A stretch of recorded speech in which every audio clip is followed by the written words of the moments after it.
તો પોરબંદરના માધવપુર નજીક મધુવંતી નદીની અંદર ઘોડાપુર આવ્યું। જૂનાગઢ માણાવદરમાં વરસેલા વરસાદને કારણે મધુવંતી નદીની અંદર ઘોડાપુર આવ્યું। મધુવંતી નદીના પાણીથી ગેડ પંથકના નદી નાળા પણ છલકાઈ ચૂક્યા છે। ગેડ પંથકના વિસ્તારોની અંદર પૂરની સ્થિતિ જોવા મળી રહી છે। ગેડ પંથકમાં મધુવંતી અને ઓઝતના પાણી ફરી વળ્યા છે। અહીં અનેક ખેતરો પણ બેટમાં ફેરવાઈ ગયા છે। માધવપુરા, પાતા, ચિંગરિયા સહિતના ગામોની અંદર મધુમતી નદીના પાણી ફરી વળ્યા છે।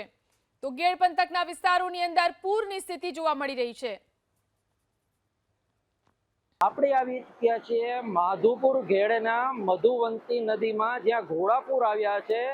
ઉપરવાસમાં પડેલા વરસાદને હિસાબે સમગ્ર વિસ્તારનું પાણી અહીં માધુવંતી નદીમાં થઈ અને સમુદ્રને મળે છે। આજે માધુવંતી નદીની અંદર ગઈકાલ રાતથી જ ઘોડાપુર આવ્યા છે। સમુદ્રની અંદર આ પાણી મળી રહ્યું છે। આ પાણી ઉપરવાસમાં જે પડે છે ત્યાંથી આવી રહ્યું છે। માણાવદર, જૂનાગઢ, રાજકોટ, ભાદર એકનું જે પાણી આવે છે તે સમગ્ર ઘેડ વિસ્તાર થઈ અને અહીં મધુવંતી નદીની અંદર આવે છે અને અહીંથી તે સમુદ્રની અંદર મળે છે। આજે આ નદીની અંદર ઘોડાપુર આવ્યું છે, જેમાં જોતા એવું લાગી રહ્યું છે કે ધસમસતો પ્રવાહ જાણે પુલને પણ લઈ જઈ શકે છે, સાથે એવો પ્રવાહ આવી રહ્યો છે અને લાખો મિલિયન જેટલું પાણી, લીટર જેટલું પાણી દરિયાની અંદર વહી રહ્યું છે। આ એક ઘેડ માટે પણ સારી વસ્તુ કહેવાય કે જેથી કરીને ઘેડના જે શિયાળુ પાક લેવામાં આવે છે તેને આ પાણી ખેતરોમાંથી આવતા ખેતરો પણ વ્યવસ્થિત થઈ જાય અને શિયાળુ પાકની અંદર ચણાનો મફલક પાક લઈ શકે એમ છે। આ ઘોડાપુર આવવાથી ઘેડ વિસ્તારને ઘણો બધો ફાયદો થાય છે, પણ આ એક સારી વસ્તુ કહેવાય કે અહીંથી એક નિકાલ પણ થઈ રહ્યો છે, જેથી ધીરે ધીરે ઘેડના પાણી ઓસરી રહ્યા છે અને સારો એવો વરસાદ ઉપર વરસતા આ પાણીનો નિકાલ અહીંથી થઈ રહ્યો છે। તો પોરબંદરનો માધવપુર કુતિયાણા ગેડ પંથકની અંદર જળબંબાકારની સ્થિતિ સર્જાઈ છે। આ દ્રશ્યો જોઈ લો। કડછથી બગસરા તરફ જતા મેઇન હાઈવે પર ઓઝત ભાદર નદીના ધસમસતા પાણી વહી રહ્યા છે, ત્યારે સલામતીના ભાગરૂપે પ્રશાસન તરફથી વાહન વ્યવહાર માટે આ રોડ બંધ કરી દેવાયો છે।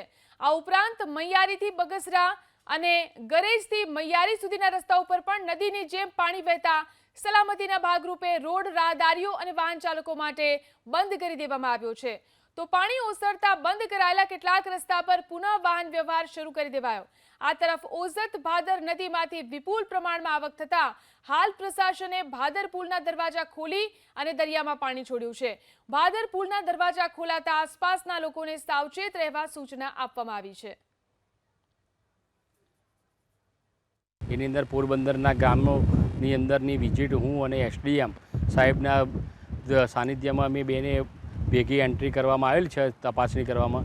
એની અંદર આ બે ત્રણ દરવાજા રોડ છે એ બંધ કરવામાં આવેલ છે અને એ રોડની અંદર અમે વિઝિટ છે પોલીસ કોન્સ્ટેબલને મૂકી દેવામાં આવે છે અને ગામોના કોઈ આવર જવર ના થાય એવી રીતના જો વિઝિટ કરવામાં આવેલ છે। માધવપુર ઘોડ વિસ્તારની અંદર કે જ્યાં ઉપરવાસમાં પડેલા પાણીને હિસાબે આ એક રોડ બંધ થઈ રહ્યા છે અને પાણી ખેતરોની અંદર વહી રહ્યા છે।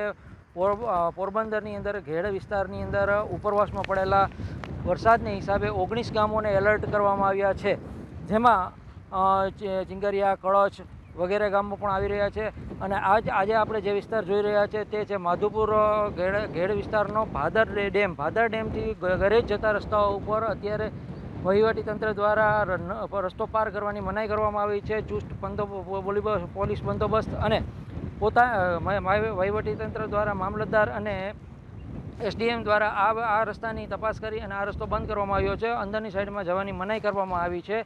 ઉપરવાસમાં જે પડેલ પાણી છે તે ઘેડ વિસ્તારમાં આમ તો સોનારૂપ કહી શકાય, પરંતુ અત્યારે અમુક રસ્તાઓ બંધ કરવાથી માણસો અને પબ્લિકને તકલીફ થઈ રહી છે। એબીપી ન્યૂઝ, અલ્પેશ મોઢા,